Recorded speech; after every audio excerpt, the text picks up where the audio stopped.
Rankers GK Bangla, আপনার জ্ঞান আপনার বিজয়। নমস্কার বন্ধুরা, আজকে আমরা মধ্যযুগীয় ভারত থেকে বা মেডিয়েভাল ইন্ডিয়া থেকে 50টি গুরুত্বপূর্ণ এমসিকিউ নিয়ে আলোচনা করব। তো শুরু করছি আজকের ভিডিও। 1 নম্বর প্রশ্ন, দাস বংশের প্রতিষ্ঠাতা কুতুবউদ্দিন আইবক সম্পর্কে নিচের কোনটি সঠিক নয়? এ, তিনি লাখ বক্স নামে পরিচিত ছিলেন। বি, তিনি কুতুব মিনারের নির্মাণ কাজ শেষ করেছিলেন। সি, তিনি আড়াই দিনকা ঝোপড়া নির্মাণ করেছিলেন।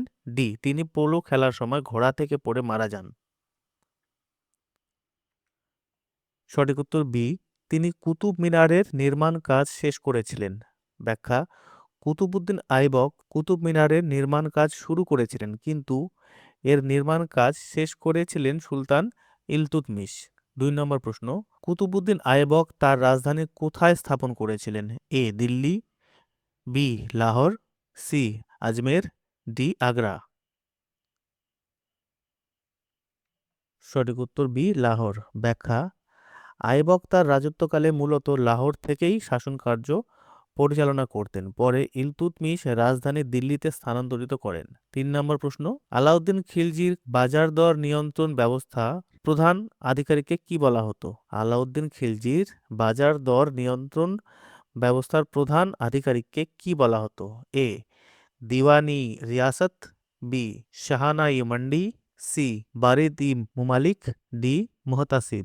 বলো। সঠিক উত্তর বি, শাহানাই মান্ডি। ব্যাখ্যা, বাজারের সমস্ত কার্যকলাপ তদারকি এবং মূল্য নিয়ন্ত্রণের জন্য শাহানাই মান্ডি নামক উচ্চপদস্থ কর্মকর্তা নিযুক্ত করা হয়েছিল। 4 নম্বর প্রশ্ন, মধ্যযুগের ভারতের কোন সুলতান সর্বপ্রথম স্থায়ী সৈন্যবাহিনী গঠন করেন এবং নগদ বেতনের ব্যবস্থা করেন? A, Iltutmish. B, Qutubuddin Aibak. C, Alauddin Khalji. D, Balban. বন্ধুরা, কোশ্চেনের লেভেল কিন্তু খুব হাই, যা upcoming Kolkata police constable main পরীক্ষার জন্য খুবই খুবই গুরুত্বপূর্ণ। তো প্রশ্নের সঠিক উত্তর হচ্ছে সি, আলাউদ্দিন খলজি। ব্যাখ্যা, সামরিক বাহিনীকে শক্তিশালী করতে আলাউদ্দিন খলজি স্থায়ী সেনাবাহিনী গঠন করেন এবং দাগ ও হুলিয়া প্রথা চালু করেন। 5 নম্বর প্রশ্ন, দক্ষিণ ভারত বিজয়ের জন্য আলাউদ্দিন খলজি কাকে সেনাপতি হিসাবে নিযুক্ত করেছিলেন? এ, উলুগ খান। বি, নুসরাত খান। সি, মালিক কাফুর। ডি, জাফর খান। সঠিক উত্তর কোনটি হবে কমেন্টে জানাও। সঠিক উত্তর হবে সি, মালিক কাফুর। ব্যাখ্যা, মালিক কাফুর আলাউদ্দিন খলজির হয়ে দেবগিরি, ওয়ারাঙ্গাল এবং দার সমুদ্র জয় করেন। 6 নম্বর প্রশ্ন, আলাই দরওয়াজা, যা কুতুব মিনার চত্বরে অবস্থিত, কে নির্মাণ করেছিলেন? A, Iltutmish. B, Alauddin Khilji. C, Ghiyasuddin Tughlaq. D, Firoz Shah Tughlaq. কোনটি হবে সঠিক উত্তর? এই প্রশ্নের সঠিক উত্তর হবে বি, আলাউদ্দিন খলজি। ব্যাখ্যা, 1311 খ্রিস্টাব্দে আলাউদ্দিন খলজি আলাই দরওয়াজা নির্মাণ করেন, যা ইন্দো ইসলামিক স্থাপত্যের একটি চমৎকার নিদর্শন। 7 নম্বর প্রশ্ন, আলাউদ্দিন খলজির সময়ে প্রবর্তিত ঘড়ি এবং চারি কি ছিল? এ, 2 ধরনের সামরিক পদ। বি, 2 ধরনের গুপ্তচর। সি, 2টি নতুন কর বা ট্যাক্স। ডি, 2টি নতুন রৌপ্য মুদ্রা। কোনটি হবে সঠিক উত্তর? তো প্রশ্নের সঠিক উত্তর হবে সি, 2টি নতুন কর বা ট্যাক্স। ব্যাখ্যা, ঘড়ি ছিল বাড়ি বা বাসগৃহের ওপর কর এবং চারি ছিল গবাদি পশুর ওপর চারণ কর। 8 নম্বর প্রশ্ন, দিল্লির সিরি ফোর্ট কোন সুলতানের আমলে নির্মিত হয়েছে? এ, Alauddin Khalji. B, Qutubuddin Aibak. C, Mohammad bin Tughlaq. D, Sikandar Lodi. এই প্রশ্নের সঠিক উত্তর হবে আলাউদ্দিন খলজি। ব্যাখ্যা, মঙ্গল আক্রমণ থেকে দিল্লিকে রক্ষা করার জন্য আলাউদ্দিন খলজি সিরি ফোর্ট নির্মাণ করেছিলেন। 9 নম্বর প্রশ্ন, মুঘল সাম্রাজ্যের প্রতিষ্ঠাতা বাবর কোন যুদ্ধে রাণা সঙ্গকে পরাজিত করেছিলেন? এ, পানিপথের প্রথম যুদ্ধ 1526। বি, খানুয়ার যুদ্ধ 1527। সি, চান্দেরের যুদ্ধ 1528। ডি, ঘরগড়ার যুদ্ধ 1529। কোনটা হবে সঠিক উত্তর? ইতিহাস থেকে সালগুলো কিন্তু খুব গুরুত্বপূর্ণ, সেগুলো মনে রাখতে হবে। তো প্রশ্ন সঠিক উত্তর হবে বি, খানুয়ার যুদ্ধ 1527। ব্যাখ্যা, 1527 সালে খানুয়ার যুদ্ধে বাবর মেবারের রাজপুত রাজা রাণা সঙ্গকে পরাজিত করে ভারতে মুঘল আধিপত্য সুদৃঢ় করেন। 10 নম্বর প্রশ্ন, বাবর তার আত্মজীবনী তুজুকি বাবরি কোন ভাষায় রচনা করেছিলেন? এ ফরাসি ভাষা, বি আরবি ভাষা, সি চাগদাই তুর্কি, ডি উর্দু। কোনটি হবে সঠিক উত্তর? কমেন্টে অবশ্যই জানাবে। এ প্রশ্নের সঠিক উত্তর হবে সি চাগদাই তুর্কি। ব্যাখ্যা, বাবরের মাতৃভাষা ছিল চাগদাই তুর্কি। পরবর্তীকালে আকবরের আমলে এটি ফরাসি ভাষায় অনুদিত হয়। বন্ধুরা, এই সেশনটিকে একটা লাইক অবশ্যই করে দেবে, এই ভিডিওটিকে একটি লাইক অবশ্যই করে দেবে এবং নিজের বন্ধুদের সঙ্গে শেয়ার করে দেবে, যাতে তোমার সাথে সাথে তোমার বন্ধুরাও পরীক্ষার প্রস্তুতি নিতে পারে। চলে যায় পরের প্রশ্নে। 11 নম্বর প্রশ্ন, পানিপথের প্রথম যুদ্ধে বাবর কোন যুদ্ধ কৌশল ব্যবহার করে ইব্রাহিম লোদিকে পরাজিত করেছিলেন? এ রুমি কৌশল, যাকে তুলঘুমা বলা হয়, বি গরিলা কৌশল, সি স্কোয়ার ফরমেশন, ডি অশ্বারোহী হৃদযকৃক। কোনটি হবে সঠিক উত্তর? তো এই প্রশ্নের সঠিক উত্তর হবে রুমি কৌশল বা তুলঘুমা কৌশল। ব্যাখ্যা, বাবর তুলঘুমা সেনাবাহিনীকে বিভিন্ন ভাগে ভাগ করে আক্রমণ করা এবং রুমি গাড়ির আড়ালে কামান সাজানো এই কৌশল ব্যবহার করেছিলেন। 12 নম্বর প্রশ্ন, বাবরের সমাধি কোথায় অবস্থিত? A Agra, B Delhi, C Lahore, D Kabul. তো এই প্রশ্নের সঠিক উত্তর হবে ডি কাবুল। বাবরকে প্রথমে আগ্রার আরামবাগে সমাহিত করা হলেও পরে তার ইচ্ছা অনুসারে কাবুলে, যা আফগানিস্তানে অবস্থিত, এখানে স্থানান্তরিত করা হয়। 12 নম্বর প্রশ্ন, 1556 সালে পানিপথের দ্বিতীয় যুদ্ধে আকবরের হয়ে কে সেনাপতিত্ব করেছিলেন? এ মানসিংহ, বি টোডরমল, সি বৈরম খান, ডি আসাফ খান। সঠিক উত্তর হবে সি বৈরম খান। ব্যাখ্যা, তরুণ আকবরের অভিভাবক বৈরম খান এই যুদ্ধে হিমুকে পরাজিত করে মুঘল সাম্রাজ্য রক্ষা করেন। 14 নম্বর প্রশ্ন, আকবর কবে অমুসলিমদের ওপর থেকে জিজিয়া কর বিলুপ্ত করেন? এ 1562 সাল, বি 1563 সাল, সি 1564 সাল, ডি 1575 সাল। এই প্রশ্নের সঠিক উত্তর হবে সি 1564 সাল। ব্যাখ্যা, 1564 সালে আকবর হিন্দু ও অন্যান্য অমুসলিমদের ওপর আরোপিত ধর্মীয় কর, যা জিজিয়া কর নামে পরিচিত, এটি রোধ করেন। 15 নম্বর প্রশ্ন, আকবর কর্তৃক প্রবর্তিত মনসবদারি প্রথায় মনসব শব্দের অর্থ কী? এ জমিদারি, বি পদমর্যাদা বা র্যাঙ্ক, সি সামরিক ঘোড়া, ডি কর আদায়কারী। এই প্রশ্নের সঠিক উত্তর বি পদমর্যাদা বা র্যাঙ্ক। ব্যাখ্যা, মনসব একটি আরবি শব্দ যার অর্থ পদ বা মর্যাদা।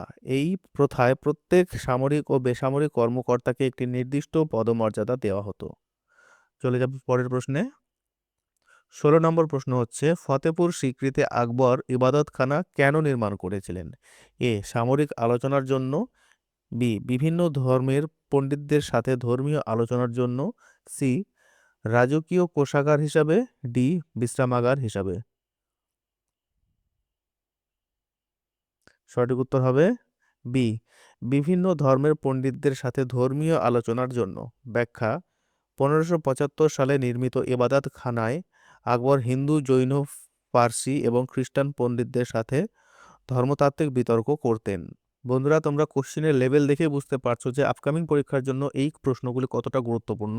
এই ধরনের কোশ্চেনই কলকাতা পুলিশের প্রিলি পরীক্ষায় এসেছিল, তো ফাইনাল পরীক্ষায় কি ধরনের প্রশ্ন আসতে পারে তোমরা অনুমান করতে পারছো। চলে যাব পরের প্রশ্নে। 17 নম্বর প্রশ্ন, আকবরের রাজস্ব মন্ত্রী টোডরমল যে নতুন ভূমি রাজস্ব ব্যবস্থা প্রবর্তন করেন তার নাম কি? এ জাপ্তি বা দহশালা ব্যবস্থা, বি ইকতা ব্যবস্থা, সি মহলবাড়ি ব্যবস্থা, ডি রায়তবাড়ি ব্যবস্থা। কোনটি হবে সঠিক উত্তরটি কমেন্টে অবশ্যই লিখবে। সঠিক উত্তর হবে এ জাপ্তি বা দহশালা ব্যবস্থা। ব্যাখ্যা, 1580 সালে টোডরমল গত 10 বছরের গড় ফলন ও দামের ভিত্তিতে এই বিজ্ঞান ভিত্তিক রাজস্ব ব্যবস্থা চালু করেন। 18 নম্বর প্রশ্ন, 1576 সালে হলদিঘাটির যুদ্ধে মহারাণা প্রতাপের বিরুদ্ধে মুঘল সেনাপতি কে ছিলেন? এ বৈরম খান, বি রাজা মানসিংহ, সি রাজা ভগবান দাস, ডি মহাবত খান। সঠিক উত্তর বি রাজা মানসিংহ। ব্যাখ্যা, আমেরের রাজা মানসিংহ আকবরের হয়ে মেওয়ারের মহারাণা প্রতাপের বিরুদ্ধে মুঘল বাহিনীর নেতৃত্ব দেন। 19 নম্বর প্রশ্ন, গুজরাট জয়ের পর আকবর ফতেহপুর সিক্রিতে কোন স্মৃতিসৌধ নির্মাণ করেন? এ জামা মসজিদ, বি পাঁচমহল, সি বুন্দল দরওয়াজা, ডি দেওয়ানি খাস। সঠিক উত্তর সি বুন্দল দরওয়াজা। ব্যাখ্যা, 1572 থেকে 1573 সালে গুজরাট বিজয়ের স্মারক হিসাবে আকবর ভারতের সর্বোচ্চ প্রবেশদ্বার বুন্দল দরওয়াজা নির্মাণ করেন। 20 নম্বর প্রশ্ন, আকবর 1582 সালে যে নতুন ধর্মমত প্রবর্তন করেন তার নাম কি? সুলহ ই কুল, বি তৌহিদ ই ইলাহি বা দিন ই ইলাহি, সি ইবাদত ই দিন, ডি তারিক ই ইলাহি। কোশ্চেন সেম বন্ধুরা, কোশ্চেন সেম, কিন্তু তোমাদের সামনে এমনভাবে প্রেজেন্ট করবে যে তোমরা কনফিউজ হতে বাধ্য। এই ধরনেরই কনসেপ্ট পরীক্ষায় আসবে। তো তোমরা অবশ্যই চ্যানেলটিকে সাবস্ক্রাইব করে রাখবে এবং নোটিফিকেশন বেলটা অন করে রাখবে, যাতে আমাদের পরবর্তী ভিডিও তোমাদের মিস না হয়। তো এই প্রশ্নের সঠিক উত্তর বি তৌহিদ ই ইলাহি বা দিন ই ইলাহি। ব্যাখ্যা, এটি সকল ধর্মের সারমর্ম নিয়ে গঠিত একটি একেশ্বরবাদী মতবাদ ছিল, যার প্রধান উদ্দেশ্য ছিল সম্প্রীতি স্থাপন। 21 নম্বর প্রশ্ন, মহাভারতের ফার্সি অনুবাদের নাম আকবরের দরবারে কি রাখা হয়েছিল? এ তুতিনামা, বি রজমনামা, সি সিরি আকবর, ডি হামজানামা।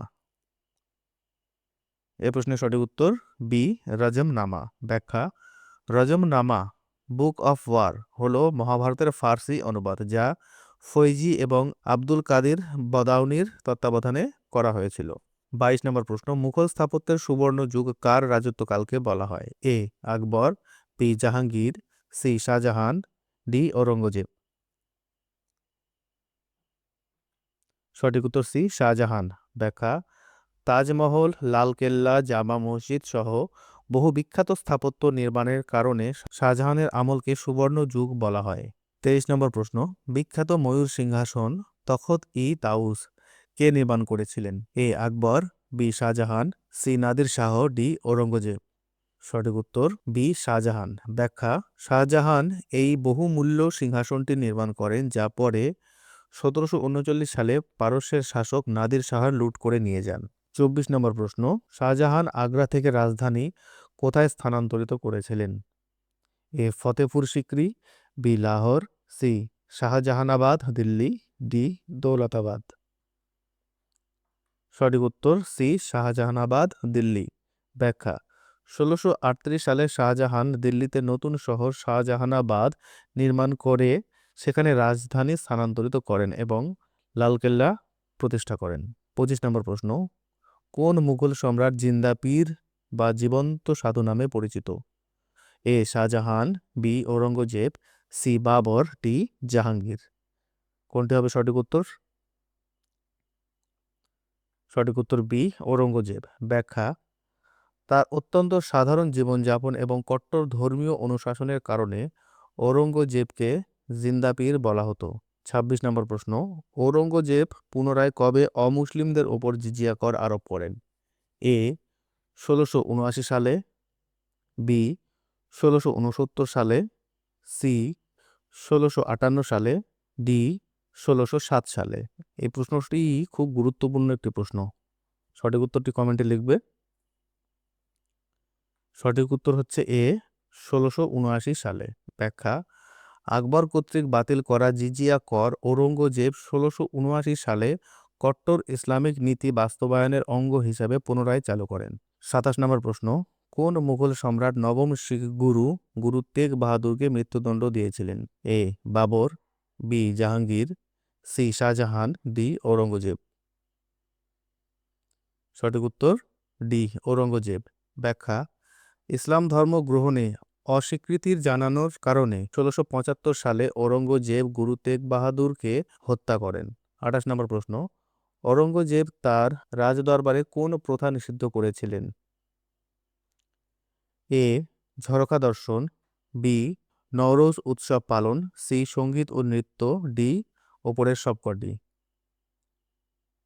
সঠিক উত্তর হবে ডি ওপরের সবকটি। ব্যাখ্যা, ইসলামিক আইনের কঠোর অনুগামী হওয়ায় ঔরঙ্গজেব রাজদরবারে সঙ্গীত, নওরোজ উৎসব এবং বারান্দা থেকে দর্শন দেওয়া ঝরকা দর্শন নিষিদ্ধ করেছিলেন। 29 নম্বর প্রশ্ন, বিবি কা মাকবারা তাজমহলের অনুকরণে নির্মিত ঔরঙ্গজেব কোথায় নির্মাণ করেছিলেন? A Agra, B Aurangabad Maharashtra, C Bijapur, D Golconda. সঠিক উত্তর বি ঔরঙ্গাবাদ মহারাষ্ট্র। ব্যাখ্যা, এটি ঔরঙ্গজেবের স্ত্রী রাবিয়া উদ দৌরানির সমাধি, যা দাক্ষিণাত্যে তাজমহল নামেও পরিচিত। 30 নম্বর প্রশ্ন, শাহজাহানের ছেলেদের মধ্যে উত্তরাধিকারের যুদ্ধে শামুগড়ের যুদ্ধ, যা 1658 সালে হয়েছিল, সেটি কাদের মধ্যে হয়েছিল? এ দারা শিকো এবং সুজা, বি ঔরঙ্গজেব এবং মুরাদ, সি দারা শিকো এবং ঔরঙ্গজেব, ডি সুজা এবং মুরাদ। সঠিক উত্তর সি দারা শিকো এবং ঔরঙ্গজেব। ব্যাখ্যা, এই নির্ণায়ক যুদ্ধে ঔরঙ্গজেব দারা শিকোকে পরাজিত করে দিল্লির সিংহাসনে পথ প্রশস্ত করে। 31 নম্বর প্রশ্ন, ভক্তি আন্দোলনের অন্যতম সাধক কবির কার শিষ্য ছিলেন? A Ramanuja, B Ramananda, C Vallabhacharya, D Shri Chaitanya.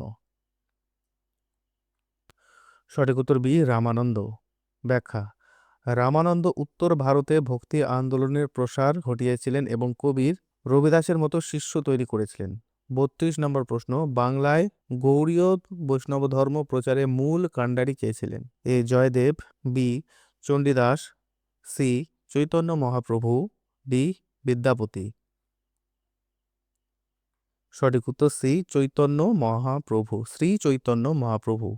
ব্যাখ্যা, 15 শতকের নবদ্বীপে শ্রী চৈতন্য মহাদেব নাম সংকীর্তনের মাধ্যমে ভক্তি ও প্রেমের এই ধর্মমত প্রচার করেন। 33 নম্বর প্রশ্ন, সুফি সাধক খাজা মঈনুদ্দিন চিশতির দরগাহ কোথায় অবস্থিত? এ দিল্লি, বি আজমের, সি ফতেপুর সিক্রি, ডি লাহোর। সঠিক উত্তর বি আজমের। ব্যাখ্যা, খাজা মঈনুদ্দিন চিশতি ভারতের চিশতি সম্প্রদায়ের প্রতিষ্ঠা করেন। তার দরগাহ রাজস্থানের আজমেরে অবস্থিত। 34 নম্বর প্রশ্ন, কোন সুফি সাধককে মেহবুব ই ইলাহি, ঈশ্বরের প্রিয় বলা হতো? এ নিজামুদ্দিন আউলিয়া, বি কুতুবুদ্দিন বখতিয়ার কাকি, সি শেখ সেলিম চিশতি, ডি বাবা ফরিদ। সঠিক উত্তর এ নিজামুদ্দিন আউলিয়া। ব্যাখ্যা, দিল্লির বিখ্যাত চিশতি সাধক নিজামুদ্দিন আউলিয়া হিন্দু মুসলিম উভয়ের কাছে অত্যন্ত জনপ্রিয় ছিলেন। 35 নম্বর প্রশ্ন, শিখ ধর্মের প্রতিষ্ঠাতা গুরু নানক দেবের জন্মস্থান কোথায়? এ অমৃতসর, বি পাটিয়ালা, সি তালওয়ান্দি নানকানা সাহেব, ডি আনন্দপুর। সঠিক উত্তর সি তালওয়ান্দি নানকানা সাহেব। ব্যাখ্যা, 1469 সালে বর্তমান পাকিস্তানের লাহোরের কাছে তালওয়ান্দি গ্রামে, যা এখন নানকানা সাহেব নামে পরিচিত, তিনি সেখানে জন্মগ্রহণ করেন। 36 নম্বর প্রশ্ন, মধ্যযুগীয় ভক্তি সাধিকা মীরাবাই কোন দেবতার একনিষ্ঠ ভক্ত ছিলেন? A Ram, B Shiva, C Krishna, D Vishnu. সঠিক উত্তর সি কৃষ্ণ। ব্যাখ্যা, রাজস্থানের মেওয়ারের রাজবধূ মীরাবাই তার কৃষ্ণপ্রেম এবং ভজন গানের জন্য বিখ্যাত ছিলেন। অদ্বৈত বেদান্ত দর্শনের প্রচারক কে ছিলেন? A Shankaracharya, B Ramanuja, C Madhvacharya, D Nimbarka. সঠিক উত্তর হবে এ শঙ্করাচার্য। ব্যাখ্যা, অষ্টম শতকে কেরলে জন্মগ্রহণকারী আদি শঙ্করাচার্য অদ্বৈত বেদান্ত দর্শন প্রচার করেন, যা ভক্তি আন্দোলনের একটি দার্শনিক ভিত্তি তৈরি করে। 38 নম্বর প্রশ্ন, সুফিবাদে গুরু বা আধ্যাত্মিক পথ প্রদর্শককে কি বলা হয়?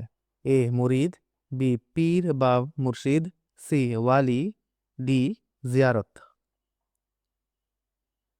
সঠিক উত্তর হবে বি পীর বা মুর্শিদ। ব্যাখ্যা, সুফি দর্শনে গুরুকে পীর বা মুর্শিদ এবং শিষ্যকে মুরিদ বলা হয়। 39 নম্বর প্রশ্ন, মধ্যযুগে ভারতে উদ্ভাবিত কোন বাদ্যযন্ত্রটির স্রষ্টা আমির খুসরোকে মনে করা হয়?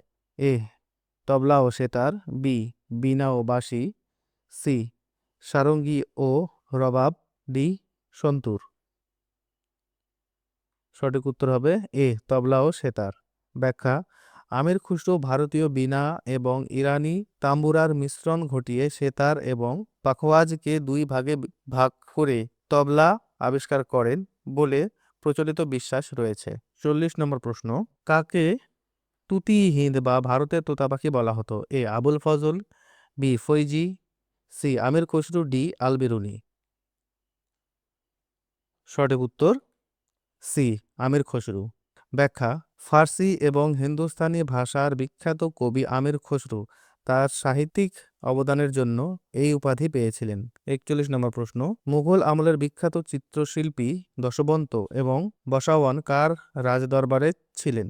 এ বাবর, বি হুমায়ুন, সি আকবর, ডি জাহাঙ্গীর। সঠিক উত্তর সি আকবর। ব্যাখ্যা, আকবরের রাজদরবারে এই দুই হিন্দু চিত্রশিল্পী মুঘল চিত্রশিল্পের ভিত্তি মজবুত করেছিলেন। 42 নম্বর প্রশ্ন, মুঘল সাম্রাজ্যের চিত্রশিল্পী বা পেইন্টিং কার রাজত্বকালে তার চূড়ান্ত শিখরে পৌঁছায়? A Akbar, B Jahangir, C Shahjahan, D Aurangzeb. সঠিক উত্তর বি জাহাঙ্গীর। ব্যাখ্যা, জাহাঙ্গীর নিজে শিল্পের একজন বড় সমজদার ছিলেন এবং তার আমলে মুঘল মিনিয়েচার পেইন্টিং সবচেয়ে বেশি বিকশিত হয়। 43 নম্বর প্রশ্ন, আকবরের দরবারের বিখ্যাত সঙ্গীতজ্ঞ তানসেনের আসল নাম কি ছিল? এ রামতনু পাণ্ডে, বি মকরন্দ পাণ্ডে, সি বাজ বাহাদুর, ডি বৈজু বাওরা। সঠিক উত্তর এ রামতনু পাণ্ডে।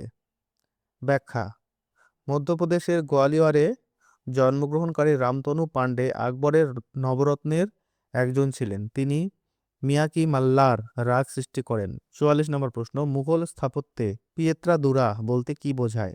এ এক ধরনের খিলান নির্মাণ শৈলী, বি মার্বেল পাথরের উপর মূল্যবান রত্ন খচিত ফুল লতা পাতার কারুকাজ, সি মসজিদের মিনারের বিশেষ নকশা, ডি গম্বুজ নির্মাণের প্রযুক্তি।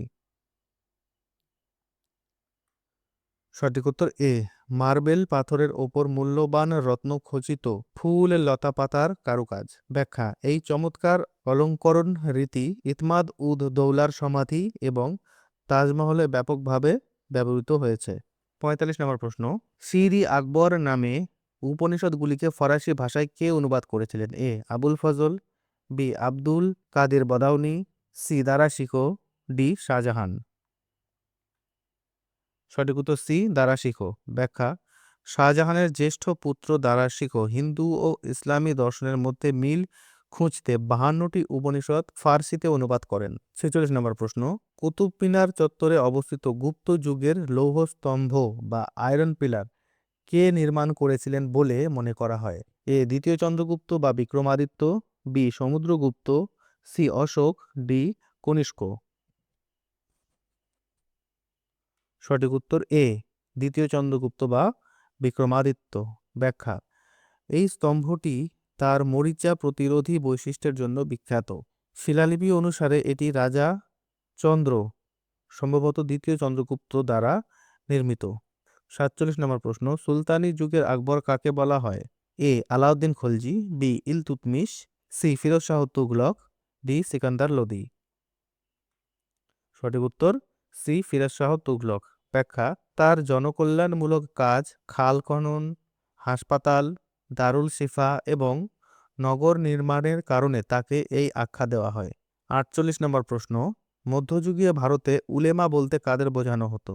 এ সামরিক সেনাপতি, বি ভূমি পরিমাপক, সি মুসলিম ধর্মতাত্ত্বিক ও আইনজ্ঞ পণ্ডিত, ডি রাজকীয় স্থপতি। এই প্রশ্নের সঠিক উত্তর সি মুসলিম ধর্মতাত্ত্বিক ও আইনজ্ঞ পণ্ডিত। ব্যাখ্যা, উলেমারা ছিলেন ইসলামী আইনের বা শরীয়ত আইন যাকে বলা হয়। ব্যাখ্যা, উলেমারা ছিলেন ইসলামী আইনের বা শরীয়ত আইনের ব্যাখ্যাকার এবং তারা রাষ্ট্র পরিচালনায় সুলতানদের পরামর্শ দিতেন। 49 নম্বর প্রশ্ন, শাহজাহানের আমলে নির্মিত দিল্লির জামা মসজিদ কোন পাথর দিয়ে তৈরি?